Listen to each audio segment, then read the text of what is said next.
안녕하십니까. 이유군의 주식 사냥, 우주 사냥의 이유군입니다. 자, 오늘 2월 26일이죠. 2월도 이제 거의 끝나갑니다. 이제 우리가 2월도 정리를 이제 해야 되는데, 일단은 3월 달에는 여러분들 이미 잘 아시겠지만, 이제 시장에 이슈들이 있어요. 이제, 넥스트 트레이드라고 하는 대체 거래소 출범, 또 3월 말부터는 단계적으로 이제 공매도도 전면 재개가 이루어지기 때문에 3월 달이 사실 굉장히 좀 중요한 달이 될 수 있어요. 그리고 3월 달 같은 경우는 정치적인 이슈도 굉장히 큰 이슈들이 생겼어요. 윤석열 대통령에 대한 어떤 헌재 결정, 탄핵에 대한 결정, 그 다음에 3월 26일 날에는 이재명 민주당 대표의 사법재판, 항소심이 선고가 되고요. 그래서 3월 달에는 이제 증시적으로도 중요한 이슈들이 산적돼 있고, 산재돼 있고, 정치적으로도 중요한 굵직한 이슈들이 있기 때문에 3월의 증시가 굉장히 좀 변동성이 커질 수 있는 상황들이다. 왜냐면은 윤석열 대통령이 탄핵이 된다 그러면 여태까지 뭐 원전이라든지 윤석열 대통령이 추진했던 정책들이 다 이제 물거품이 되는 것이고, 또 이재명 대표가 또 만약에 뭐 징역형을 받게 된다고 하거나 이러면 또 이재명 관련주나 이재명 정책 관련주 더 떨어질 거고, 또 만약에 이번에 이재명 대표가 무사히 넘어가게 되면 이재명 관련주가 급등할 수 있는 상황들이 벌어지는 거고, 또 공매도 전면 재개 관련해서 그동안 주가가 많이 올랐던 종목군들이 공매도 타깃이 될 수 있기 때문에 그 종목군들이 또 3월달에 오르다가 막판에 또 폭락할 수도 있는 거고, 또 대체 거래소 출범으로 인해서 또 이제부터는 이제 밤 8시까지도 이제 거래가 되기 때문에 굉장히 이제 뭐 어떤 그 6시 이후에 나오는 이슈로 인해서, 미국발 이슈로 인해서 또 우리나라 증시가 또 출렁이거나 또 개별 종목이 출렁일 수 있는 그런 상황들이 많이 벌어질 수 있어요. 그래서 우리가 3월 달을 우리가 굉장히 중요한 어떤 해다. 3월이 중요한, 3월에 우리가 조금 잘, 준비하고 또 3월을 우리 대비해야 되는 달이다라고 생각은 들어요. 뭐 저는 개인적으로 3월장도 크게 나쁘지 않을 것이라고 생각을 하지만 3월에 아시다시피 정치적인 리스크, 그렇죠? 정치적인 리스크가 두 건이나 있죠. 그 다음에 경제적인 리스크. 그 다음 이거는 제가 말씀드렸지만 대체거래에서 출범, 그 다음에 공매도 재개. 그 밖에도 트럼프 대통령의 취임이 100일 되는데 날이 되기도 해요. 그러면은 트럼프 입장에서는 당연히 보여주기 과시를 좋아하는 입장이다 보니까 100일쯤 되면은 자기의 어떤 이 성과를 드러내려고 할 것이고, 그 성과를 이루기 위해서 굉장히 강한 어떤 푸시를 가할 수 있다. 그러면 트럼프에 대한 어떤 그런 입이나 어떤 이 행동에 따라서 우리나라의 종목이나 섹터에도 영향을 받을 수 있는 거죠. 뭐 가령 예를 들어서 이거는 뭐 제 추정입니다만, 뭐 트럼프가 전기차에 대해서 부정적이니까 전기차에서 몰아내자, 중국발 전기차 몰아내자, 이러면 전기차 관련주들이 지금 반등이 나오고 있지만 다시 한번 또 크게 또 하락으로도 이어질 수 있는 가능성도 충분히 있는 거죠. 그래서 3월달 장세가 굉장히 혼탁해질 수 있기 때문에 이 부분들을 항상 대비를 하시고, 항상 여러분들 주의될 건 뭐냐면 따라 들어가면 안 돼요. 따라 들어가지 마시고 조정이 나왔을 때 그때부터 관심을 가져보는 전략을 꼭 쓰셔야 됩니다. 3월달은 무조건 여러분들 이거 대비를 하셔야 된다라고 말씀을 드리고 싶습니다. 그 밖에도 뭐 미국장이 지금 조정 국면에 있기 때문에 이제 미국장이 만약 크게 또 하락을 하는 분위기가 가면 3월에 이제 어떤 경제적 리스크는 또 추가가 될 수 있겠죠. 이런 부분들을 잘 감안해 주시기를 바라면서 오늘 말씀을 또 드리도록 하겠습니다. 오늘 여러분 말씀드릴 부분은 2월 달에서 우리가 좀 뭐 종목군들이 많이 어려웠던 상황들이고, 최근에 제가 말씀드렸던 뭐 2차 전지 관련주들이 많이 움직였지만, 또 오늘은 움직였지만 또 어제는 많이 빠졌어요. 그래서 오늘 저 말씀드릴 부분은 뭐 종목에 대한 어떤 뭐 소개들보다도 여러분들 이런 매매는 하지 말자라는 말씀을 좀 드리고 싶어요. 어떤 거냐면, 따라가는 매매를 절대 하시면 안 돼요. 따라가는 매매, 추격 매매. 그러니까 추격 매매라는 것도 만약에 투자하시는 이제 여러분들께서 내가 하루 종일 내가 시장을 보고 있다, 매매를 할 수 있는 상황이라고 하면 추격 매매하고 그 수익을 낼 수 있어요. 근데 이게 일반적인 투자자라고 하시면 굉장히 이게 맞지가 않아요. 전업을 하시지 않는 이상. 그래서 왜 추격 매매를 하면 안 되는 건지. 그래서 그거를 좀 오늘 뭐 모든 걸 말씀드리기는 어렵지만 기술적 분석을 통해서 한번 살펴보도록 하겠습니다. 일단은 오늘 제가 가져온 거는 셀트리온이에요. 셀트리온. 자, 첫 번째. 왜 제가 셀트리온을 가져왔냐면 셀트리온 보시면 자, 보세요. 셀트리온의 기술적 분석을 보시면 셀트리온을 급등하기 전만 해도 딱 보면 차트가 어때 보여? 어때 보여요? 안 좋아 보이지 않나요? 왜냐면은 이제 60과 240의 정배 구간에서 있다가 이제 결국은 60이 240을 뚫고 내려왔다가 올라가긴 했지만 지지부진한 상태에서 어제자로 음봉이 나왔어요. 이렇게. 그러니까 240선과 60선 밑에 윤봉이 나왔기 때문에 이거는 일단은요 사실 매도 신호예요. 일반적으로 매도 신호거든요. 그래서 여기서 만약에 내가 세트리온을 가지고 있다가 손절을 했다. 그러면은 이 사람은 그래도 차트를 좀 볼 줄 아는 사람이에요. 그러니까 자동적으로 손절이 나가는 거예요. 아, 이거는 깨졌으니까 더 큰 추락이 하락에 이어질 수 있겠다라고 보는 거거든요. 그래서 세트리온이 좀 진짜 세트리온이 쉽지 않겠구나라고 생각을 했는데 오늘 실적과 어떤 이 뭐 주주 환원 정책 이슈가 나오면서 장중에 오늘 거의 9% 10%까지 상급등을 했거든요. 그러니까 이렇게 보면 여러분들 생각해 보세요. 따라 들어간다 생각해 보세요. 그러니까 지금 우리가 이게 어려워요, 이게. 그러니까 딱 차트만 봤을 때 자리 자체도 그렇고 자리 자체가 굉장히 나빠 보이니까 이거 매도해야 되는 거 같아. 이거 사실 틀린 말은 아니거든요. 근데 이게 또 갑자기 오늘 이런 반전의 흐름을 만들어낸다는 거거든요. 그러니까 이런 것들이 굉장히 지금 많아요. 그리고 앞서서 보시면 알겠지만 예전에 세트리온의 그 올해 작년 1월 달이죠. 작년 1월 달에도 어떤 이슈가 나와가지고 급등을 했었어요. 지금 보시다시피 급등을 이렇게 했었어요. 이렇게 보죠. 이렇게 급등했었죠. 이렇게. 그러니까 여기서 막 급등하니까 어때요? 여기서 급등하니까 야 이거 올라가겠다. 이제 주가가 드디어 이제 퀀텀 점프 하나보다 세트리온 이제 가나 싶었는데 어떻게 됐어요? 가나 싶었는데 그 탐날까지 괜찮았는데 음봉 나오고 그러더니 계속 떨어지잖아요. 그죠? 그러니까 만약에 내가 여기서 물려 있었다 샀다며 하면은 그냥 지금까지 1년 내내 물렸던 거예요. 그죠? 1년 내내 물렸던 거예요. 이거를 어떻게 우리가 감당할 수 있냐는 거죠. 그래서 특히 요즘 같은 장세는 물 따라 들어갔다가 급등하는 종목을 따라 들어갔다가는 큰 거 다치고 또 반대로 급락했다 싶으면은 또 다음날에 반전이 일어나는 그런 장세예요. 그럼 반대로 우리가 거꾸로 따라 들어가서 또 힘들어지는 종목군들 볼까요? 실리콘2는 뭐 기관에서 이제 뭐 제3자 유상 배정 제3자 배정 유상증자가 금요일 이제 장후에 공시가 나면서 호재로 인식이 됐죠. 제3자 배정이니까 보통 호재로 인식이 되긴 하는데 그러다 보니까 21일날 밤 6시 이후에 공시가 나고 월요일자에서 또 장중에 10% 안팎의 급등하는 모습이 나왔어요. 그러니까 이제 좀 차트가 정벽이 깨졌다가 다시 이제 올라가는 차트 모습을 이제 보여주나 싶었죠. 근데 어떻게 됐죠? 근데 결국에는 이제 다시 음봉을 맞으면서 결국에는 이렇게 주가가 하락하는 그런 모습을 보여준 겁니다.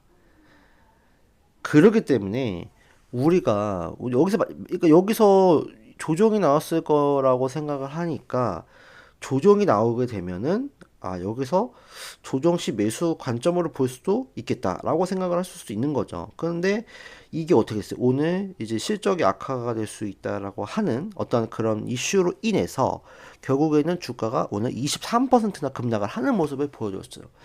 그래서 저는 여러분들이 좀 굉장히 어려운 장세 따라 들어가면 안 되고 또 반대로 또 대형주 같은 종목이 또 빠진다고 해서 또 팔아야 될 것인가? 참 그런 것들이 굉장히 지금 판단하기가 어려운 장세입니다. 그래서 지금 장세에서는 여러분들이 일단은 확실히 모멘텀이 있거나 어떤 힘이 있는 종목을 들어가는 건 맞고 그 종목을 여러분들이 최대한 조정이 나왔을 때 들어가는 게 그나마 맞지 않겠느냐라고 저는 생각이 든다는 겁니다. 그래서 지금 제가 이전 영상에도 말씀드렸지만 돈이 들어온 종목을 우리가 당분간 매매하자. 뭐 그동안에 뭐 조선과 로봇과 또 방산과 또 반도체 이런 종목군들 여전히 좋은 모습을 기대해 줄 수 있어요. 근데 돈이 들어왔다는 종목군들이 계속 트렌드가 변해요. 그러니까 그 트렌드를 우리가 익히지 못하고 내가 발굴해내지 못한다고 하면 결국에 도태될 수밖에 없는 상황들이 벌어질 수 있습니다. 로봇 관련주 좋다고 제가 12월 달에 말씀드렸고 또 11월 달에 말씀드렸고 근데 안 움직였잖아요. 근데 1월 달에 급등했죠. 2월 달 초까지 급등했죠. 레인보우 로보틱스가 10 거의 뭐 7만 원대 말씀드렸는데 그 단숨에 그냥 거의 뭐 42만 원까지 급등하는 모습을 보여줬잖아요. 그러니까 로봇 관련주가 급등하게 되면은 이제 로봇 관련주는 이제 편성이 되는 거기 때문에 그것도 마찬가지로 한계가 보이는 거예요. 그럼 한계가 보이면 다음은 또 뭐가 올라갈 것인가? 그러면은 다른 종목군들의 다른 업종의 대장주들의 흐름을 살펴보는 연습을 해야 되는 거거든요. 그러니까 이 부분을 내가 이 로봇을 놓쳤다 그러면 내가 트레이딩이 된다고 하면은 내가 로봇 관련도 들어가서 매매를 해서 수익을 내고 나올 수 있어요. 근데 그게 안 된다고 하면 내가 이제 뭐 해야 되냐면 다음 테마를 기다려야 되는 거죠. 로봇 다음에 움직일 수 있는 것은 무엇일까? 그 로봇 다음에 움직인다면은 갑자기 돈이 무척이나 들어오는 어떤 그런 종목군들이 발견이 되겠죠. 그런 것들이 바로 뭐였냐면 저는 네이버로 봤던 거예요. 네이버가 이제 돈이 들어오고 있구나. 그래서 네이버를 제가 1월달 말 추천주로서 말씀을 드렸고 2월달에 장이 어렵지만 네이버는 그래도 전고점 돌파까지 앞두고 있는 그런 모습들을 보여주고 있는 거라는 거죠. 그렇기 때문에 우리가 이 종목군들을 여러분들 따라 들어가지 말고 트렌드가 변화가 되고 있는 것을 잘 감지하셔야 된다는 거예요. 로봇이 올라가고 있어. 그러면 이제 우리가 봤을 때 로봇이 올라가요. 그 로봇이 올라가면 대장주가 올라가겠죠? 대장주가 뭘까요? 레인보우가 올라가죠. 그럼 레인보우가 올라가면 그 레인보우가 막 급등했어요. 올라가서 이제 많이 올라갔어. 그럼 뭐가 올라가겠어? 그 다음에 있는 여타 종목군들이 올라가겠죠. 그럼 이게 무엇일까 되는 거죠. 그럼 이거를 고민하는 거죠. 그럼 이게 뭐가 후보군이 될 수 있는 거 찾아야지. 뭘까요? 유일 로보틱스, SK 협업, 그렇죠? 이게 다 깨트리고 있어야 돼요. 두 번째 두산 로보틱스, 그죠? 두산 그룹사니까 뭐 올라갈 수 있고 또 세 번째는 또 뭐가 있을까? 뭐 최근에 수급이 들어오는 게 뭐 클로봇이 있었어. 그다음에 하이젠넬의 RNM이 있었어. 또 뭐 SPG가 있었어. 뉴로메카가 있었어. 그러니까 그런 것들을 여러분들이 깨트고 만약에 거기서도 내가 터치지 못했다 그러면 포기하셔야 돼요. 포기하셔야 돼요. 아, 나는 로봇에서는 내가 편성을 못했구나. 그러면 다음 버스를 기다려야 되는 거죠. 로봇에 대한 버스가 이미 지금 가고 있어요. 그죠? 그러면 로봇에 대한 버스는 어떻게 해야 되지? 로봇에 대한 보내줘야 되는 거예요. 그럼 다음에 오는 버스 무엇일까? 다음에 뭐가 올까? 그거를 연구하는 거죠. 아, 재건주가 될 수 있을까? 아니면 제약바이오가 될 수 있을까? 아니면은 유리기판이 될 수 있을까? AI가 될 수 있을까? 방산이 될 수 있을까? 그래서 그거를 체크해보고 그 체크하기 위해서는 우리가 힌트는 어디서 찾아야 한다고요? 그 업종의 대장주 혹은 돈이 엄청 많이 들어온 대형주에서 힌트를 얻는 거죠. 그러면 대형주가 많이 올라간다고 하면 조정시 매수 가능하고 혹은 대형주와 연관된 스몰캡 종목군들 매수 가능하고 그죠? 예를 들어서 현대로템 방산주가 막 급등했어요. 하나시스템이 급등했어요. 그쵸? 하나시스템 현대로템 그쵸? 현대로템 9만원 이상 올라갔었어요. 이게 올라가니까 장대 한번 나왔잖아요. 여기서 나왔잖아요. 그러면 이때는 뭐예요? 이 올라갔으면 현대로템 내가 따라붙기가 힘들어. 그러면 현대로템 관련된 종목군들을 보는 거죠. 뭐 데아티아이 얘는 시민신 별로 없네. 그러면 뭐 방산 쪽에 엮여 있다 그러면은 뭐 i3 시스템 이런 것들. i3 시스템은 결국 어떻게 했어요? 2월 6일 날에 현대로템이 급등하는 모습 보여주고 나서 i3 시스템 며칠 있다가 장대 양모 나오죠. 그러니까 이런 식으로 접근을 해야 되는 거예요. 그래서 절대 여러분들이 주의해야 될 건 뭐냐면 장대 양봉이 나온다라고 해서 또 이슈가 나온다고 해서 쫓아 들어가지 마시고 일단은 그 종목이 흐름이 연속성 있는지, 그러니까 연속성이 있는지를 우리가 항상 체크를 해야 돼요. 그렇죠? 그러니까 장장봉이 나온다. 특히 대형주에서 장장봉이 나온다는 거는 굿 시그널이긴 해요. 그러니까 굿 시그널이긴 한데 장장봉이 따라 들어가는 게 아니라 따라 들어가는 것이 아니라 어떻게 해야 된다고요? 조정시 음봉이 나왔을 때. 그러냐면은 그 종목이 왜 조정시 매수해야 되냐면 연속성이 있는지 체크해야 하기 때문에 그래. 연속성이라는 게 뭔데요? 장장봉이 나오고 나서 그것이 계속 올라갈 수 있는지 여부 따져야 한다는 거잖아요. 그게 의미가 무슨 의미예요? 레인보우 로보틱스 볼까요? 레인보우 로보틱스 보세요. 이거 장대항목 나왔죠. 여기 상한가 같잖아요. 이렇게 상한가 같잖아요. 여기서 만약에 이게 힘이 없는 연속성이 없는 거라고 하면은 여기서 이렇게 무너진다고요. 그러면 이 종목은 의미가 없는 거예요. 이 종목은 그러면 끝난 거거든요. 근데 이 종목 어떻게 돼요? 버텨줬잖아요. 이렇게 버텨줬잖아요. 그러니까 이게 연속성이 있는 거거든요. 그러니까 여기서 다시 한번 올라가니까 아 연속성이 있네. 야, 힘이 있구나. 근데 이제 여기서부터 제가 말씀드렸지만은 양음 나오면서 힘이 빠지고 있습니다. 조정의 시그널이 보입니다. 이제 좀 파셔야 됩니다. 라고 말씀을 드렸던 거예요. 그러나 끝나진 않았지만 조정이 나왔기를 기대합니다. 조정이 나왔으면 좋겠습니다. 라고 말씀드리는 거예요. 그래서 장대음봉이 나오고 이렇게 상한가 나온다. 그러면은 관심을 가져보는 건 당연한 거예요. 그리고 이 종목이 한 번 나오고 끝나버리면은 그냥 의미 없는 거예요. 예를 들어서 올릭스 같은 경우도 1911의 비만 치료제단 기술 계약, 수출 계약으로 9,900원 얘기 나오면서 점상 나왔잖아요. 그러니까 이가 만약에 점상 나고 나서 만약에 이게 힘이 없다 그러면 여기서 그냥 무너졌었어야 되거든요. 근데 안 무너졌잖아요. 여기서 버텨줬잖아요. 그러니까 다시 한번 오일선 위로 점프하면서 급등하는 모습을 보여준 거예요. 그죠? 그럼 반대로 힘이 연속성이 없는 거, 뭐 클래시스 오늘 뭐 삼성이 클래시스를 인수한다는 썰이 돌면서 또 오늘 뭐 급등했다가 빠졌잖아요. 그러니까 이런 거는 결국에는 급등을 했어, 뭐 시초가에서 20% 이상 급등했지만 결국엔 빠진 거잖아요. 그러니까 이런 거는 물론 내일과 모레 흐름을 봐야 될 것 같긴 해요. 바닥을 잡고 올라갈 수도 있으니까. 그러니까 이런 것도 연속성이 있는지를 체크를 해야 된다는 거. 체크.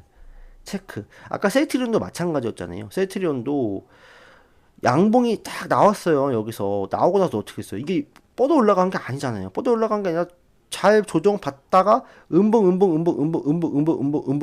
밀리잖아요. 몇 개나 음봉인 거예요. 이게 만약에 손절 안 했으면 어떻게 되는 거예요? 20만 원인데 22만 원 샀으면은 그냥 2주일 만에 거의 뭐 20% 이상 손실 난 거거든요. 그러고 나서 계속 어떻게 했어요? 횡보했잖아요. 이거 어떻게 버틸 거예요? 그러니까 이런 부분들이 항상 있기 때문에 우리가 항상 그 부분을 염두를 해야 된다. 그래서 따라가는 매매는 지양해야 되고 그리고 만약에 그 업종이 미래산업과 관련된 업종이라고 하면 버텨도 돼요. 셀트리온 같은 경우는 어제만 해도 기술적 분석 자리로 보면은 매도 자리예요. 악재죠. 완전 악재예요. 이거는 뭐 악재 중에 악재죠. 근데 어떻게 됐어요? 오늘 급등하는 모습 보여줬잖아요. 그러니까 뭐 결과론적인 얘기지만 결국 개미털기가 될 수 있었다는 거죠. 그래서 우리가 일단은 이런 종목군들은 그래서 조정시 매수, 그다음 분할 매수해야 된다는 거예요. 세트리온 종목은 정말 좋은 종목이에요. 오늘 뭐 뉴스도 나왔잖아요. 세트리온에 대해서 주주환원 늘리기도 하고 매출이 사상 최고 3.5조를 기록했다라고 나오고 있잖아요. 매출이. 그러니까 정말 좋은 기업이거든요. 근데 이걸 왜 못 기다리는 거예요? 왜? 다른 종목 많이 올라가거든. 레인보우틱스 2배, AI 쪽 2배, 또 뭐 에코프로 움직여, 반도체 유리기 반박, 페로옵틱스 급등에, 그러니까 못 견디는 거거든요. 그러니까 이런 종목은 결국은 뭐 돈 많은 사람들이 사는 거예요. 돈 많은 사람들이 야금야금 사는 거죠. 떨어지면 사, 음봉 오 땡큐, 음봉 오 땡큐, 음봉 오 땡큐, 음봉 오 땡큐, 떨어지는 땡큐, 땡큐, 땡큐, 땡큐, 땡큐. 그리고 오늘 급등 나오고. 그러면 이러면 개미들이 못 산다고요. 왜냐면 또 떨어질 것 같으니까. 또 떨어지는데 뭐라 사? 이제 바닥이 됐는데. 이제 바닥이 잡혔다는 말씀입니다. 세트리온이. 제 말씀을 드리고 싶은 거예요. 세트리온은 바닥을 잡아놨습니다. 이제부터는 여러분들 매수하셔야 돼요. 세트리온에 대한 새로운 도약이 올해부터는 시작이 된다. 그리고 제약바이오의 새로운 역사가 시작이 된다. 저는 그렇게 보고 있습니다. 그리고 정말 중요한 거는 HLB의 간암 치료제 통과가 정말 그 피크가 될 수 있겠죠. FDA 120년 제약 역사상 이 항암제 직파는 우리 제약바이오 첫 역사를 기록하는 거거든요. 유한양의 랭라자 정말 기록적인 성과를 거둬냈어요. 작년에 랭라자 폐암 치료제. 근데 랭라자 같은 경우는 얀센이 기술 수출을 했기 때문에 유한양행은 로열티를 얻어 먹는 거예요. 로열티도 물론 적지는 않겠죠. 근데 HAB는 승인되면 다 자기네들 영업이익으로 옵니다. 그래서 그거 추정하기로는 2027년도에 뭐 28년도인가요? 뭐 영업이익만 2조 원을 기록한다고 나오잖아요. 삼바 세트리온 시총 이상 넘습니다. 그러면 그럼 지금 주가에 비해서 10배 이상 올라갈 수밖에 없는 상황들이죠. 근데 이제 그게 이제 어쨌든 간에 이제 아직 결과가 나오지 않았고 또 만약에 그래서 어그러지면 또 충격이 심해질 수는 있어요. 제약바이오 또 한번 수급이 꼬일 수는 있겠지만 세트리온과 또 삼바 그 다음에 또 아이테오전과 니가켄바이오 또 ABL바이오 그 다음에 밑에 스몰캡 중에서도 많이 받쳐주고 있잖아요. 뭐 오늘 같은 경우 뭐 지아이노베이션도 신고가 가고 있고 에이프릴바이오도 좋은 모습 보여주고 있고 뭐 대웅제약도 좋은 모습 보여주고 있고 SK바이오팜도 뇌전증 치료제 좋은 모습 보여주고 있고 또 퓨처캠 방사성 의약품 RPT 퓨처캠도 좋은 모습 보여주고 있고 보로노이 비스스퍼 폐암 치료제 뭐 관련 이슈 나오고 있고 그러니까 다른 종목군들은 다 어렵지만 제약바이오는 차트를 만들어가고 있다는 사실을 꼭 기억하셔야 돼요. 그래서 제약바이오 잘 보라고 말씀드린 거고 뭐 큐로셀 하트 치료제 장기평 돌파 중에 있고 또 뭐 신규 상장주 좀 오름 테라퓨틱스 이런 것들도 아직까지 견조하고 그다음 올릭스 폭등 계속하고 있죠. 그러니까 뭐 제약바이오 한화바이오파마도 이제 오늘 이제 그런 이뮤노반트 이슈 있기 때문에 이거 만약에 올라간다면 또 급등할 수 있는 여건들 갖춰줄 수 있고 그래서 결론은 뭐냐 3월 달에는 제약바이오를 잘 봐야 된다. 그리고 금리 인하가 어쨌든 간에 결정이 되기 이제 우리나라의 금리 인하 했잖아요. 어제 0.25포인트. 미국도 경기가 꺾여지는 시그널이 보이기 때문에 금리 인하를 할 수밖에 없을 거예요. 그러면 제약바이오, 그 다음에 제약바이오에서 미국 헬스케어 지수는 견조하게 버티고 있어요. 엔비디아 오늘 쫙 발표합니다. 어떻게 될지 모르겠습니다만, 반도체 쪽 조정 나올 수 있습니다. 그렇기 때문에 그 반사 이익을 제약바이오가 걷어갈 수 있다. 그렇기 때문에 우리나라도 그 제약바이오 잘 봐야 되고, 그 중심에는 삼바, 그 다음에 세트리온, 그 다음에 HLB, 그 다음에 알테오젠,